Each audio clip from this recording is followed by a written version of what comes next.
9 de la mañana con 11 minutos, ya estamos de vuelta del comienzo musical del programa del día de hoy y listos ya para empezar a desarrollar el panel junto a quienes son nuestros panelistas del día de hoy. Los saludamos de inmediato, está con nosotros el director corporativo del Instituto Res Pública, Patrick Poblete. ¿Cómo estás, Patrick? Muy buenos días.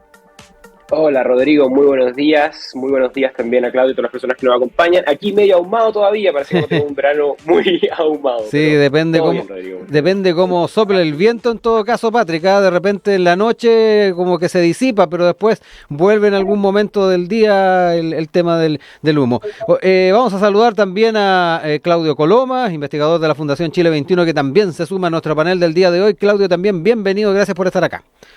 Hola Rodrigo, hola Patrick, un placer. No, gracias a ustedes por siempre tener el compromiso y estar con nosotros.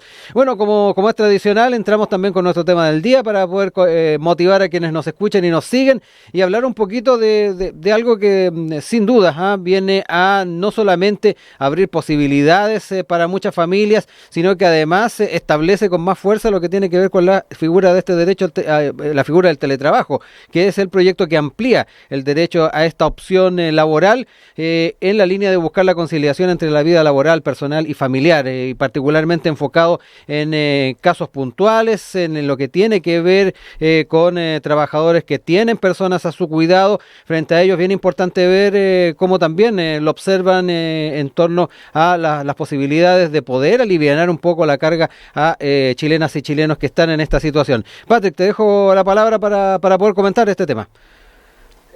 Claro, Rodrigo, yo creo que uno de los elementos que nos dejó la pandemia fue la aceleración absoluta del teletrabajo en aquellas funciones y aquellas tareas, aquellas personas cuyas labores podían, ¿cierto?, pasarse a lo digital.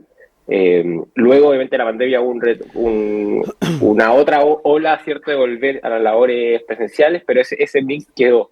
Chile estaba de todas maneras al pendiente de buscar en alguna medida regulación y actualizaciones que permitiera, ¿cierto?, algún nivel de flexibilidad para poder avanzar en esta dimensión. Yo pienso que hay que ser muy cuidadosos en cómo se lleva adelante, porque al final del día uno teniendo buenas intenciones lo que puede desarrollar son políticas que tengan como resultado, ¿cierto?, el encarecimiento de la contratación de cierto grupo, ciertas personas, ¿cierto?, que al final del día termina siendo un flaco favor. Entonces, ese tipo de políticas públicas siempre hay que ser muy cuidadoso al final del día no tirar un salvavidas de fierro para que al final sea un apoyo y no una complicación.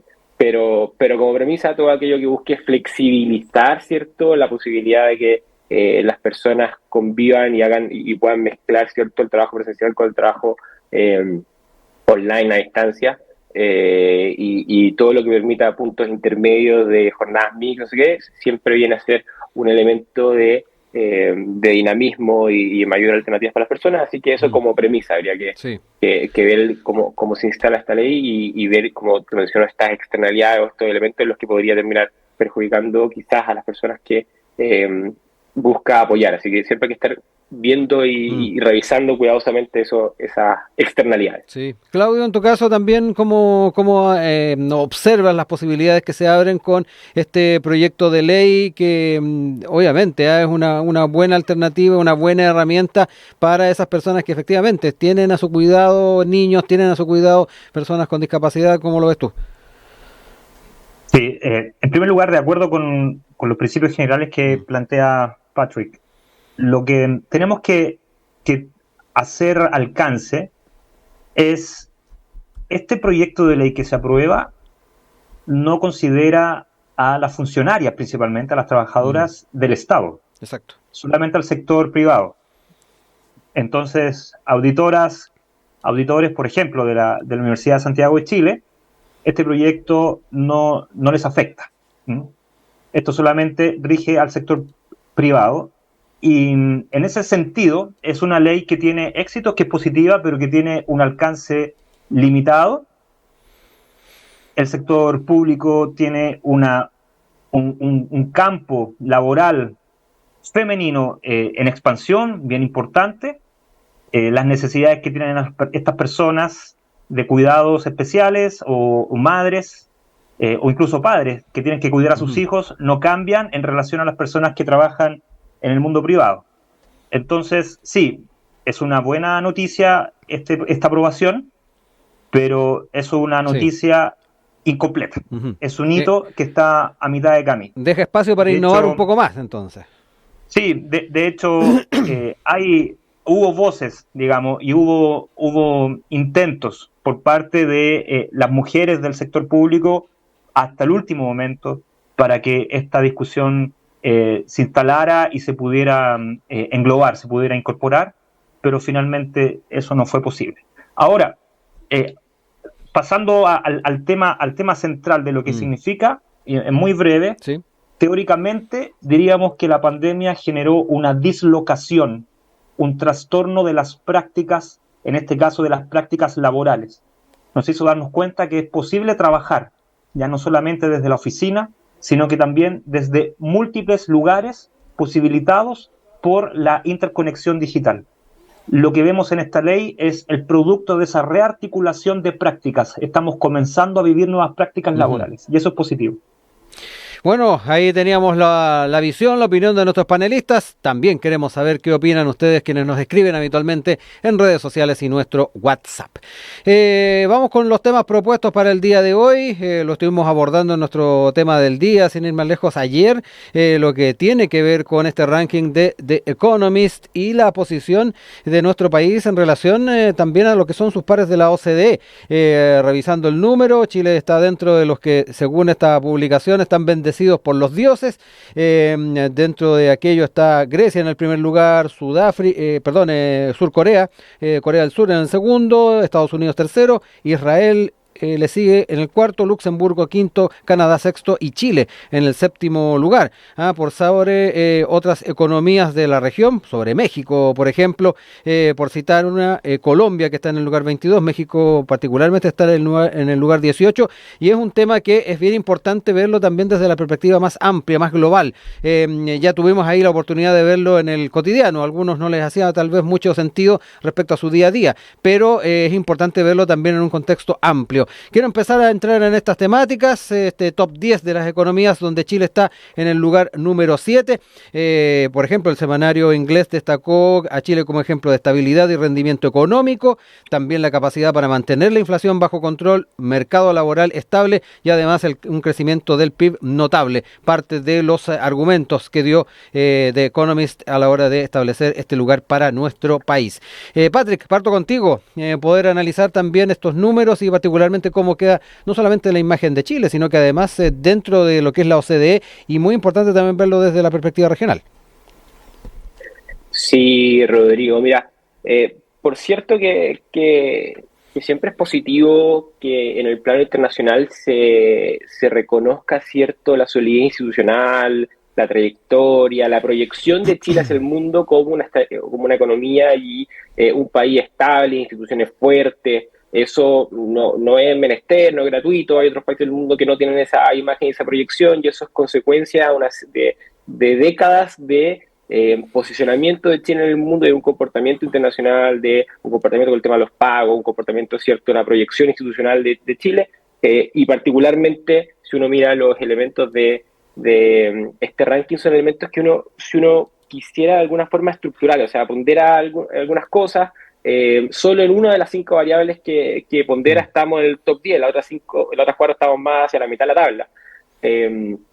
Y hace un reconocimiento bien relevante, que es el temprano actuar del Banco Central a la hora de subir las tasas para controlar la inflación. Y que en el fondo hoy día estaríamos viendo, ¿cierto?, los frutos de ese actuar correcto de alguna forma, que por supuesto que produce efectos, complica el día a día, pero que en el fondo viene a de alguna forma una medida razonable, que en el fondo lo que hace The Economist es aplaudirla, es decir, mira, el Banco Central chileno actuó de buena forma en buen tiempo y hoy día están viendo los frutos. Lo que sí es importante ponderar, porque el presidente dice que esto es una buena noticia, pero lo hace topón para adentro y dice que es una buena noticia, pero taca, porque obviamente no puede apalancarse en los rankings cuando hay un ranking, una publicación que dice que Chile va bien y una serie de otras publicaciones mucho más numerosas y otros organismos internacionales que te dicen que Chile no va tan bien. las proyecciones para este año de crecimiento son cero. O sea, hoy día, este año es cero el crecimiento económico, y las proyecciones para el próximo año son bajas.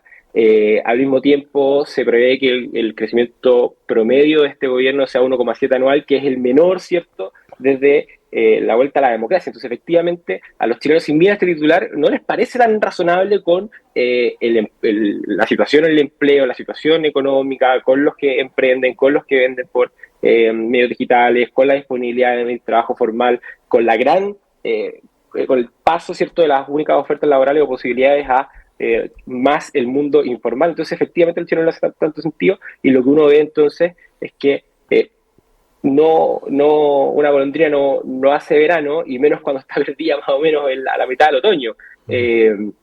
Efectivamente, lo que hace este ranking es fondo una descripción más o menos del 2020, pero no es un IMASEC, no es que hayamos visto, mira, el último mes tuvimos este indicador de que la cosa va para arriba. Mira, a grandes rasgos más o menos nosotros valoramos eso, y esto es más inercia institucional. Esto es, Chile lo ha hecho bien por mucho tiempo, y de fondo este ranking es positivo porque el Banco Central lo hace bien, pero no porque sea mérito particularmente del gobierno, al contrario. Yo creo que este es un buen desempeño a pesar de las medidas económicas, ¿cierto?, de corto plazo en los últimos 2 años. Y lo último es que hay una reflexión también relevante, es que uno de los comentarios que hace el presidente cuando se refiere a este ranking es, bueno, la bajada de tasa del Banco Central es señal de activación económica.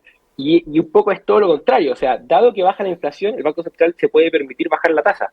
Pero lo que hace el bajar la tasa del central es decir, mira, tenemos necesidad de empujar la economía. Esto es un empujoncito chiquito, pero un empujoncito es lo que puede hacer el Banco Central para tratar de ayudar a que el crédito se dinamice, el consumo se dinamice. Entonces, que el central baje la tasa no es una señal de que la economía está fuerte, está pujante, está creciendo. Al contrario, es una señal de que tenemos un margen, porque la inflación se ha ido avanzando como se ha ido previendo. Eso estaría del Banco Central, el Banco Central lo ha hecho correctamente, entonces se puede bajar la tasa, y es lo que puede hacer el central para empujar la economía, ¿cierto?, es bajar la tasa. Pero al final, si hay que empujar la economía, es porque la economía necesita este empujoncito, no es porque estemos gozando, ¿cierto?, de una situación de estar bendecidos por los dioses en términos económicos, como dice esta publicación, Rodrigo. Claudio, ahí también te escucho para ir conociendo tus apreciaciones, no solamente de estos números, sino que a su vez de los planteamientos que ha hecho Patrick. Ahí relevaba el rol del Banco Central en muchos de los merecimientos a los que alude The Economist, pero también ahí pone un poco una cuota de cierta tranquilidad respecto al optimismo. ¿Cómo lo ves tú, Claudio? Yo no solamente veo una inercia institucional, como dice Patrick, sino que también una inercia cultural y mental. Y aquí va una crítica a la izquierda y a la derecha en su amplio espectro, pasando por los centros y los grises. Yo no necesito a The Economist para yo saber que en Chile tenemos buenos macroeconomistas. En primer lugar. Para saber que el Banco Central es serio, no necesito que una revista británica o estadounidense, lo que sea, europea, me diga que yo soy bueno. La crítica hacia la izquierda y la derecha va en el hecho que vemos que nuestros líderes, nuestra élite, siente cositas, se le infla el ego cuando este tipo de medios destacan a Chile. La revista Que Pasa, si es que estuviera todavía viva, podría hacer el mismo ejercicio. The Economist equivale a lo que fue la Que Pasa. Y evidentemente que en Londres no tendría el mismo impacto. Es un artículo periodístico de una revista prestigiosa en ese país, y que naturalmente acá le prestamos atención, yo diría más por una cuestión de ciutiquería intelectual. Dicho eso, lo que establece el The Economist no tiene mucho sentido, por ejemplo, con el último informe de la CEPAL, que lanzó la semana pasada. Chile este año no crece. Chile el próximo año se proyecta que crezca en torno al 1,9. Y ese crecimiento debería estar condicionado a que no hayan interrupciones imprevistas en el curso de la economía y la sociedad del próximo año. Chile en ese sentido tiene una inercia no solamente institucional, sino que cultural, porque Chile viene sin establecer o sin despegar económicamente ya en los últimos 20, 15 años. O sea, ahí ya estamos hablando de la izquierda y de la derecha. Sí. O sea, si vamos a acusar de que este país no está creciendo económicamente, no podemos echarle la culpa inmediatamente a este gobierno. Hay una cuestión cultural. Y que claro, cuando nos dice The Economist que lo estamos haciendo bien, viene este reflote automático, ¿no? Para el presidente Lagos, el centro de referencia era el norte de Europa. Para el presidente Piñera, el centro de referencia era lo que decían en Estados Unidos. Y cuando asciende el presidente Boric, yo asumo que hay una disposición cultural hacia lo europeo occidental diferente, por el background o por el sector político desde el cual llega el poder. Pero esta expectativa, a lo menos que yo tenía personalmente, intelectualmente, lo digo como académico, se desmorona cuando el presidente Boric sale en portada de revista Time y se siente orgulloso y lo difumina y lo esparce como una noticia, como algo valioso, al igual que la noticia del The Economist. Yo estoy un poquito cansado de esa autocomplacencia en virtud de lo que nos dicen los países desarrollados. Porque a mi juicio, en esa mentalidad hay harta mediocridad. Y esta es una crítica desde la derecha hasta la izquierda. Sí. Esa autocomplacencia mediocre, o como le digo yo, ciutiquería intelectual. Y eso ahí nadie se salva. Si queremos dar el salto para reactivar la economía en parte, hay que cambiar esa institucionalidad y esa mentalidad, pensar diferente, y para eso no podemos seguir sintiéndonos halagados por los que nos diga el norte. Patrick, entremos en estos elementos que nos aporta Claudio también en la discusión y que tiene que ver con estos referentes que muchas veces generan lo que él catalogó como esta autocomplacencia respecto a lo que pueda decir un The Economist, lo que pueda decir una publicación, y que da cuenta además de esta cultura que se ha ido particularmente cimentando en nuestro país a la hora de ir evaluando las instituciones, evaluando los desempeños. Sí, Rodrigo. Bueno, tengo varios puntos de coincidencia con Claudio, algunos matices que me parece relevante incluir a la conversación. Me parece muy valioso el reconocimiento que hace Claudio al rol del Banco Central. Sí pondría el matiz de que efectivamente hoy día en la política, en Chile y en Latinoamérica, no es automático el reconocimiento del Banco Central. Es cosa de ver lo que pasa alrededor de la cordillera, la discusión que hay en torno al Banco Central, que esto te perfila el clivaje político. O sea, gana un presidente que si pudiera lo cerraría. Entonces, y vamos a ver si lo hace o no. El Banco Central argentino, que es un Banco Central totalmente distinto al chileno, que en el fondo lo que hace es imprimir y generar emisión monetaria a diestra y siniestra para financiar gasto público, lo que en otras palabras es que las políticas públicas lo paguen los argentinos, ¿cierto? A través de que los billetes que tienen en la mano valgan la mitad, un tercio, un décimo cada día, ¿cierto? Cuando van avanzando vía inflación. Entonces, eso en Chile fue discusión durante la Convención Constitucional, hubo encuentros de la vocera de gobierno, ¿cierto? Recordamos la polémica cuando le manda un mensaje por la prensa al Banco Central, y hay una polémica, y se tiene que salir a acusar Marcel como, no, lo que decía la vocera no era así. Entonces, en Chile no se logró instalar, pero hay un sector de la política que no valora al Banco Central automáticamente. Por eso tiene un valor, ¿cierto? Reforzar, ¿cierto? Este reconocimiento internacional a la labor de nuestro Banco Central. Luego sí, donde yo creo que sí hay una responsabilidad clara que le podemos adjudicar a ciertos gobiernos. Es una cuestión clave. Uno mira las cifras de crecimiento económico y evidentemente hay un frenazo muy significativo a partir del segundo gobierno de la presidenta Bachelet. Y Bachelet 2, Piñera 2 y Boric, esperemos que Boric, para no ponerle 1 o 2, son gobiernos de bajo crecimiento económico, con una reforma tributaria Bachelet que lo que hace es frenar absolutamente el dinamismo de la economía chilena, y hoy día estamos pagando esa cuenta. Los chilenos que hoy día ven que la economía está frenada, no hay pega, no se puede, tratan de emprender y la gente no compra, no hay plata, es por la pandemia, sí, es por la crisis de octubre del 2019, sí, pero en gran medida es por este frenazo, este chaleco de hierro, de plomo que nos puso, ¿cierto?, la reforma tributaria Bachelet 2, y otros elementos como la estabilidad, ¿cierto? Eso me parece relevante. Y en cuanto a la crítica de la cultura ciútica, Yo creo que particularmente hay sectores de la política, yo creo que incluso sectores particularmente del oficialismo que tienen esta retina, ¿cierto? Una generación que fue a estudiar a Londres, a hacer magíster de políticas públicas a Londres y que en el The Economist, ¿cierto? El referente, ese referente, y efectivamente pasa esto que dice Claudio, que el presidente se siente pecho inflado cuando ve que en Londres hablan de Chile.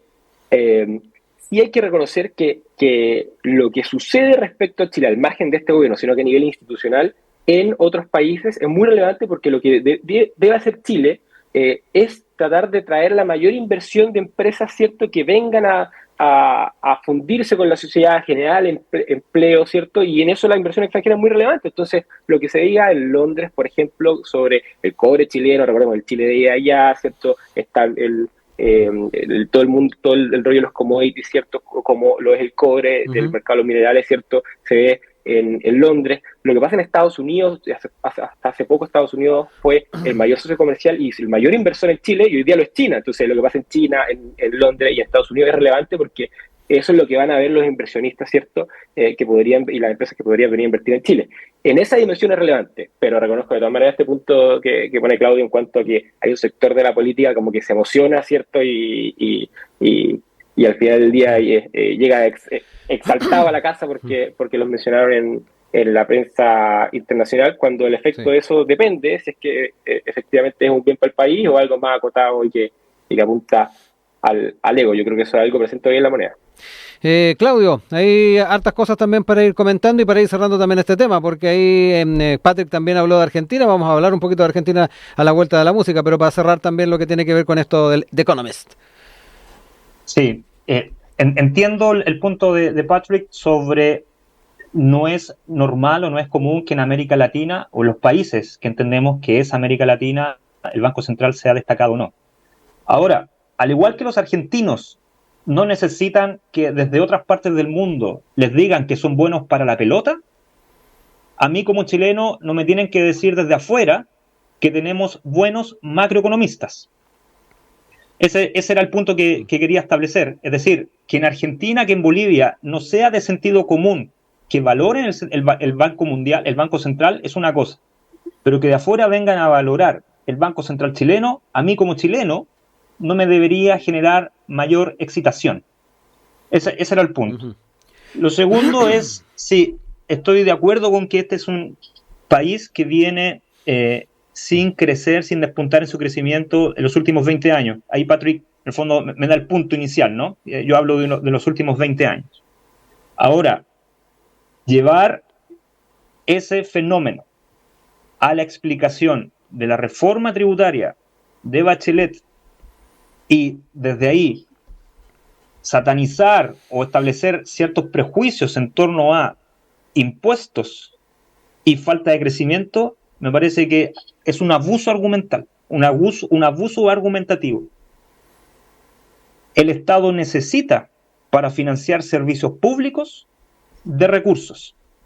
La sociedad se compone de servicios privados y de servicios públicos.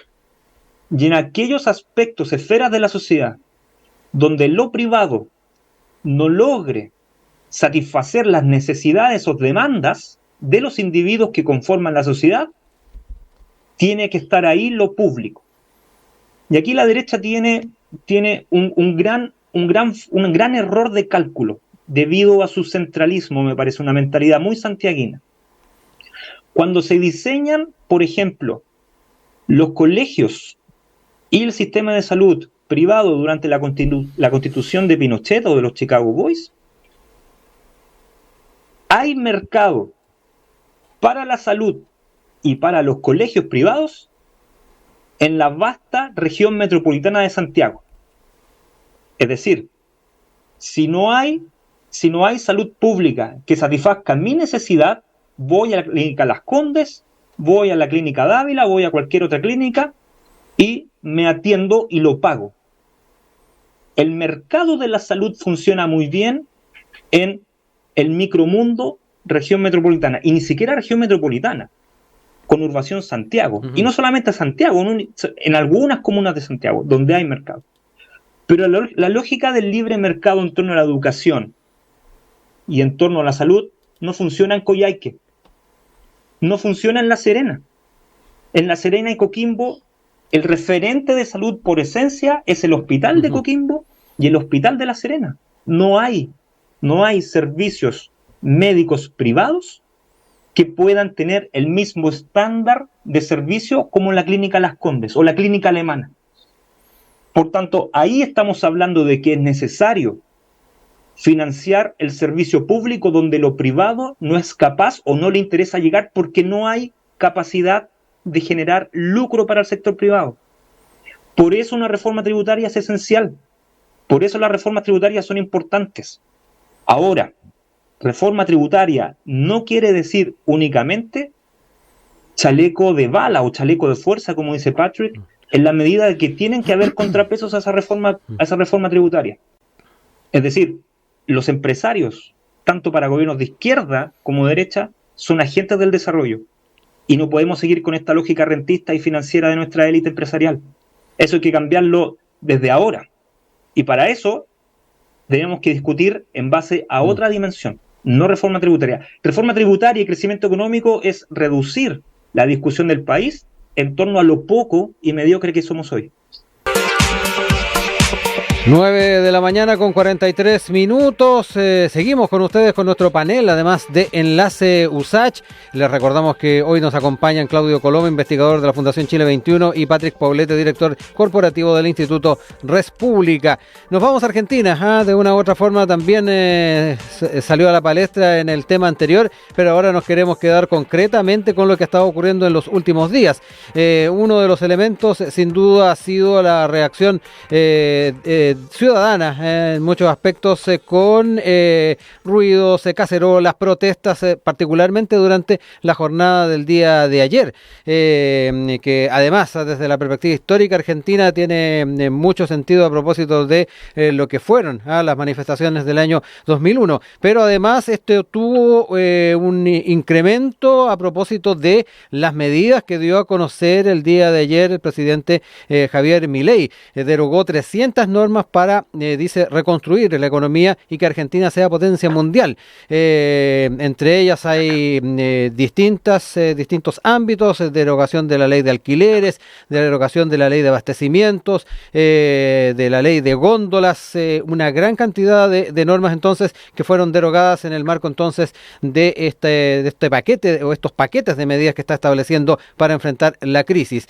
Esto lo tomamos además el día de hoy no solamente por la relevancia que tiene en la agenda regional, sino que además en la línea de poder ir observando señales que eventualmente se podrían estar tomando por movimientos libertarios en el continente, y particularmente por las visiones que se está teniendo al otro lado de la cordillera. Obviamente vemos con cierta atención las medidas que se toman y los efectos que puede tener a nivel de vecindario, como se dice. Claudio, me quedo contigo para empezar a analizar un poco esto, verlo desde la perspectiva nacional y obviamente ir revisando las formas en las cuales este gobierno en Argentina está tratando de enfrentar la crisis. A ver, son varios puntos, no sé si alcance a abordarlo todo o tengo muchas cosas en la cabeza, espero poder ir ordenándolos. O sea, lo primero es, Milei es un sujeto político de análisis, un objeto de estudio altamente interesante para el análisis político, ya ni siquiera para las relaciones internacionales. Esto es analizar política doméstica argentina. Y como observador de la política en general, como una persona que le interesa estudiar la política, Milei sin duda es una persona altamente interesante, sumamente interesante. Y es interesante por varios aspectos. El primero, porque ayer repite un patrón en su discurso que es un elemento central en su discurso y que lo viene haciendo desde que emerge a la escena pública. Lo ha ido desarrollando progresivamente. Y es instalar en la sociedad argentina el sueño, la fantasía, el goce. Es decir, instala la tierra prometida. Esa tierra prometida que nunca se alcanza y que caminan y caminan bajo el desierto y nunca se alcanza. En este caso, para Argentina, si para Chile la tierra prometida es ser un país desarrollado a la europea, un país moderno a la europea o a la estadounidense, Para Argentina, esa fantasía siempre insatisfecha es volver a ser potencia mundial. Pero basta con que lo instale ofreciendo algo en una sociedad, en un régimen totalmente decadente, es que despierta ese goce en la población. Y eso es sumamente interesante de poder estudiar en el ámbito de la política de las emociones. Sí. La importancia que tienen los afectos en la política. La política no es esa racionalidad y preferencias que se estudian en la Academia de Ciencias Políticas. Bien, la política también son afectos y emociones. Eso en primer lugar. Sí. Lo segundo a observar, muy interesante, es que a pocas semanas, pocos días de haber asumido, Milei da un golpe en el suelo, para ponerlo en términos muy gráficos, muy metafóricos, le da un golpe en el suelo a la ya votada, caída, oposición en este entonces, ¿no? Al justicialismo, al peronismo. O sea, el peronismo tiene una derrota brutal. Hoy día si estaban en las rodillas, digamos, estaban desde las rodillas hoy día, Milei asume y golpea, antes de que el peronismo se pueda rearticular. Y golpea con medidas de transformación radical que aún no sabemos cómo se van a materializar. Lo que hace Milei ayer es establecer una carta de principios y anunciar ciertas modificaciones vía decreto que tenemos que ver cómo se van a operacionalizar. Pero lo importante del discurso de ayer es la reafirmación de esos principios. De hecho, si ustedes se dan cuenta, él anuncia la medida e inmediatamente la articula diciendo cómo va a beneficiar al país. Vamos a cambiar la ley de arrendamientos inmobiliarios porque eso va a dinamizar la economía. Da la causalidad por hecha, asumida. Eso es sumamente riesgoso, sumamente arriesgado en política, pero está golpeando. Y eso, con esto termino, es algo que es interesante observar versus Chile. ¿Qué te quiero decir con esto? Milei en Argentina es el gobierno de la transformación, el gobierno de la esperanza, de la fantasía, como te decía, la tierra prometida. Bueno, el gobierno chileno actual también llegó al poder con esa misma lógica, no con los mismos elementos, pero sí con la misma lógica. Y lejos de haber golpeado, lejos de haber tomado la iniciativa en la agenda política para encauzarla en base a sus principios, el gobierno del presidente Boric esperó, se quedó, esperó el proceso constitucional, falló el proceso constitucional, se enganchó en la discusión constitucional y nos quedamos en inmovilismo. No estoy diciendo con esto que Milei tiene asegurado el éxito, en absoluto. Estoy hablando solamente del fenómeno político. Patrick, hay hartos elementos que proporciona Claudio para poder también ir no solamente entendiendo lo que está pasando al otro lado de la cordillera, sino que además entender a su vez las características de la política argentina, las aspiraciones que siempre ha tenido como nación, y ahí viene interesante también el parangón, de una u otra forma que hace con la realidad que se vive con el actual gobierno aquí en nuestro país. Patrick, te escucho.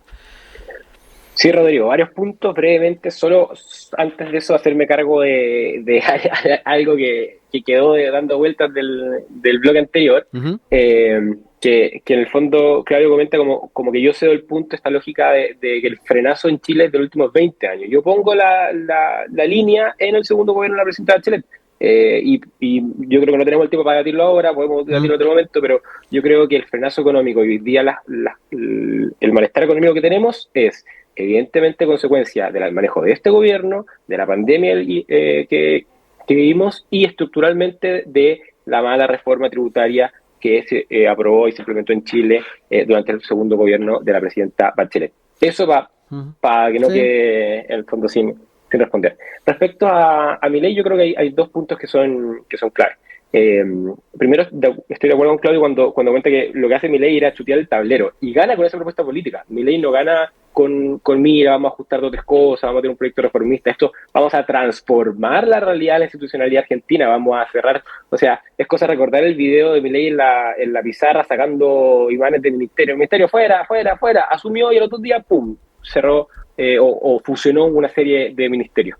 Y eso habla de varias cosas. Primero, un estilo de hacer política efectivamente que te avisa lo que va a hacer y luego lo hace, cosas que a veces en Chile es un poco extraño, no tenemos tanto eso. Y luego, esta lógica de decir, mira, aquí, oye, la ley se tiene que cumplir la ley, o sea, el que corta no cobra, es una dinámica que yo pienso que no es tan ajena para las personas en Latinoamérica en general. O sea, si uno hiciera una encuesta probablemente tendría una buena percepción, y es una cuestión muy intuitiva. O sea, cuando uno tiene, por ejemplo, para llegar al escenario nacional, a la ministra Toá, por esta polémica, por este prófugo de la justicia, ¿cierto? Que la Fiscalía lo está buscando por estafa, y que tiene una pensión de gracia por el 18 de octubre, ¿cierto? Y hay una cuestión porque el Estado en el fondo le ha pagado casi 5.700.000 pesos y está prófugo. Entonces la ministra anuncia que va a mandar un proyecto de ley para que las personas que en el fondo están prófugas de la justicia, cometen delitos, pierdan las pensiones de gracia. Bueno, ajustada a nuestra realidad, ese es el que corta no cobra. Si uno lo ajusta a la realidad argentina, eso tiene no necesariamente es esta lógica de demonizar la protesta social, es decir, oiga, usted no puede cortar la calle porque la ley dice que no puede cortar la calle, la ley se cumple. Y probablemente hay que ver el resultado, pero si este es el mismo tono con el que Milei ganó la elección, probablemente hay una buena recepción en la población argentina. Lo que es más delicado en términos de la instalación de Milei es, claro, porque todo el paquete de medidas agresivos, lo que ahora anuncia el primer día, decir, mira, estos 2 meses, 3 meses lo vamos a pasar mal, porque hay una serie de ajustes que hacer. El dólar estaba a 200, 300 y lo tiene que subir a 800, que es más o menos el valor real. O sea, tiene que terminar con esa pantomima, ¿cierto?, de que el Estado argentino dice que es 300, cuando en verdad todo el mundo sabe que lo que el dólar vale es lo que vale el dólar blue, que es el que utilizan las personas en la realidad. Entonces, efectivamente, nosotros desde Chile tenemos que mirar con atención, evidentemente, lo que pasa en nuestro vecino, el país con el que compartimos la más larga frontera. Sí, yo pienso que esta dimensión, este tipo de política, más que las políticas económicas, son las que pueden generar una mayor atención o penetración en Chile, porque si uno mira las encuestas, los chilenos miran bien, tienen una imagen positiva hacia liderazgo estilo Bukele, dada la crisis de seguridad. Un liderazgo estilo Milei que va a transformar la economía, en esa dimensión no tiene tanta cabida en Chile. El que corta no cobra, probablemente lo vayamos a ver si es que se mantiene y tiene buena percepción en Argentina, probablemente lo veamos con algún parlamentario, ahí va a tratar de colgarse de esto, porque es el tipo de cosas que tendrían buena recepción en nuestro país, dada la crisis de seguridad, dada la crisis económica, Rodrigo. Sí, nos quedan 6 minutos para poder ir cerrando ideas. Claudio, ahí te dejo para que podamos ir cerrando ideas. De una u otra forma también estuvo haciendo unas extrapolaciones, Patrick, respecto a lo que eventualmente, a la luz de lo que al menos se percibe en encuestas, tal vez podrían estar aspirando algunos sectores de la población del país, pero no sé cómo lo ves tú. Sí, poco con que poder acordar con Patrick en esta ronda. O sea, lo primero, el estancamiento económico chileno es porque se acabó el boom de los commodities, Patrick, y es porque en el intertanto Chile no hizo las reformas para cambiar desde una economía extractivista a una economía que entregue mayor valor agregado. El tema de la reforma tributaria, en la medida que condenamos al Estado y lo satanizamos, no funciona. Aquí hay que mirar las cosas no blanco y negro, hay que mirar las cosas un poco más amplias. Lo segundo, con respecto a Argentina, que es el tema central, a mí me parece que Argentina se está preparando para una batalla campal. Milei dio el primer golpe, que es lo que describía adelante, recientemente. Pero tenemos que ver cómo se van a rearticular las fuerzas contrahegemónicas para responder a estos desafíos que está presentando Milei. Y los desafíos que está presentando Milei, ojo, es un desafío cultural. Es un desafío de cambiar la mentalidad y los principios ideológicos sobre los cuales establecer un nuevo régimen en Argentina. Hacia eso está apostando Milei. Y eso naturalmente que está tomando la iniciativa de una manera, a mi juicio, bastante hábil políticamente. Pero tenemos que esperar cómo va a reaccionar Argentina y me cuesta visorar paz y tranquilidad social durante el gobierno de Milei, durante el largo gobierno de Milei. Argentina tiene historia con respecto a cumplir o no cumplir o desestabilizar los acuerdos logrados. Y en ese sentido, en el amplio sentido de la palabra, tenemos la experiencia de gobiernos anteriores predemocráticos. A mí me interesaría observar en el mediano o largo plazo cómo va a ser la relación con Chile. Nosotros tenemos tratados que son sustancialmente importantes para la estabilidad del Cono Sur, y en la medida que Argentina tenga problemas internos y con un político impredecible como es Milei, no sé cómo eso puede afectar el cumplimiento de tratados que tenemos, especialmente en materia fronteriza. Compartimos la frontera más larga del mundo. Sí. No hay otra frontera más larga y más compleja que la que tienen Chile y Argentina, y ahí hay elementos que tenemos que observar en virtud de cómo evolucionen los antecedentes. Yo me imagino que la inteligencia chilena que analiza Argentina debe estar preocupada de eso, y espero que así sea. Y ojo con el factor antártico, además, Claudio. A eso me refiero también, la proyección hacia la Antártica. Y finalmente, para comentar sobre impacto en Chile o cosas así, solamente con esta frase, no veo un libertario chileno o un Milei chileno. El que más candidateaba a hacerlo podría haber sido, en términos de figura y estilo político irruptivo, Parisi. Parisi hoy día está totalmente fuera de cualquier posibilidad política, y pretender que los principios libertarios puedan emanar de algún sector de la derecha como aquel sector que se escindió del Partido Republicano me parece otra fantasía. O sea, ser libertario también implicaría para estas personas romper con todos los tapujos conservadores, católicos, todo el valor y la valoración que se hace de la dictadura de Pinochet. A mí me parece que no es posible poder imaginar aquí un efecto Milei, a menos que ocurra algo extraordinario. Patrick, para cerrar, nos quedan ya los últimos minutos.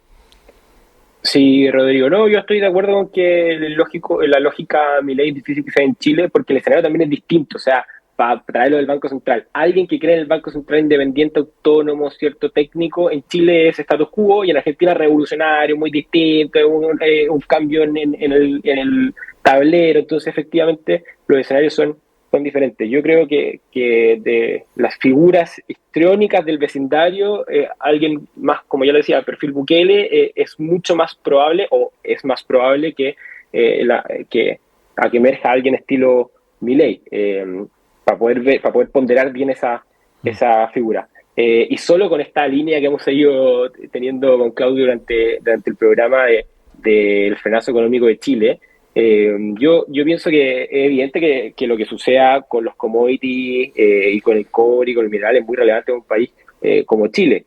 Pero también los factores internos han sido extraordinariamente relevantes, y cuando yo hablo de la reforma tributaria no se trata de demonizar en sí misma la reforma tributaria. Si en algún momento de la historia los países pueden que tengan que subir o bajar los impuestos. El problema es cuando se hace de manera irresponsable y a dónde va ese gasto. Cuando la reforma al final entrampa la economía, nos deja con un impuesto corporativo muy por sobre el promedio de la OCDE, y al final del día, del vecindario además, o sea, nos deja poco competitivo, y además en el fondo con un sistema político que termina despreciando el crecimiento económico como mecanismo para progresar. No hay que ser economicista, o sea, el crecimiento económico no es lo único que importa, y yo creo que la política chilena pecó de eso durante mucho tiempo, pero tampoco se puede despreciar, porque efectivamente son los elementos centrales. La política no puede ser los accesorios, no puede ser las fotos andando en bicicleta. Hay que cumplir con los estándares de crecer, tener seguridad, un país que progresa, y luego, ¿cierto?, no se puede dedicar a las cosas más accesorias, Rodrigo.